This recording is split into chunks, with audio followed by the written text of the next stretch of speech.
This is Todd and I'm coming up to an area around Mount Sinai that is referred to as the Cemetery of the 3,000.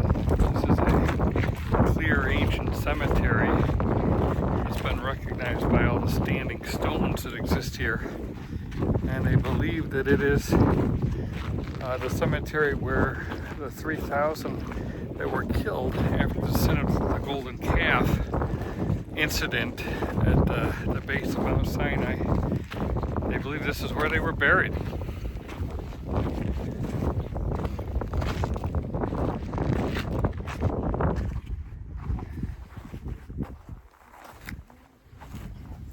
And it's actually being excavated right now.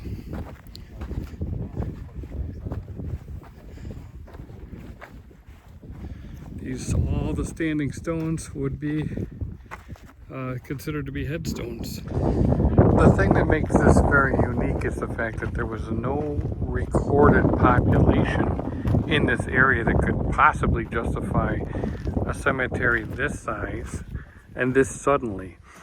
For instance, there's a Muslim cemetery nearby which has about 200 graves in it that spans over a century. So, and that's all it would have accommodated, was just the local Bedouins that lived in this area. So to have a mass grave with 3,000 bodies suddenly appear seems to really support the scriptural narrative, especially when we have the mountain of Elohim very nearby, just over this range. And of course, you would bury people outside the camp. You wouldn't have a cemetery right next to the camp of Israel. And of course, the camp of Israel was enormous, probably had somewhere around 3,000 people in it. So this is just another one of the pieces of evidence that point to the Mount Sinai being in Saudi Arabia rather than the Sinai Peninsula. We'll be looking at more of them as we continue. So as you walk around this cemetery of the 3,000, you see a lot of grinding stones, like this one, for example. They're all over the place. And you'd say, well, why are there grinding stones in a cemetery? And obviously Bedouin cultures and local people that know this is a cemetery generally would avoid it. They wouldn't go near death or dead bodies or cemeteries, and they're certainly not going to come here and prepare food. So why are there hundreds of grinding stones in this mass cemetery? And the answer is really quite simple, is that they are the grinding stones of the women who were killed after the sin of the golden calf.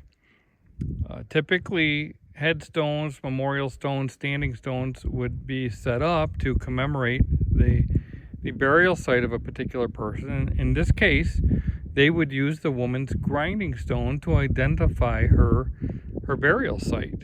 And that's just like the modern tombstones that we have that have names on them and such. Well, this would identify the particular woman who was buried, because they would use her grinding stone to mark her burial site. And interestingly, we know that the manna was given weeks before the incident of the golden calf, many weeks beforehand.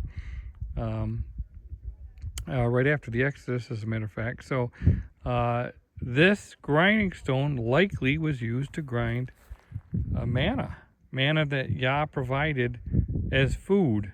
Manna wasn't the cotton candy like we see in some of the movies. It was probably some sort of little seed or grain, and they would have to grind it and prepare it into a form of bread that had a really nice taste. So anyways, this is kind of interesting, because this grinding stone probably belonged to a woman, an Israelite woman, who was participated in the sin of the golden calf, who prior to that had been grinding manna on her grinding stone, and then was subsequently killed and buried here. And this stone was originally set up as a headstone on her burial site.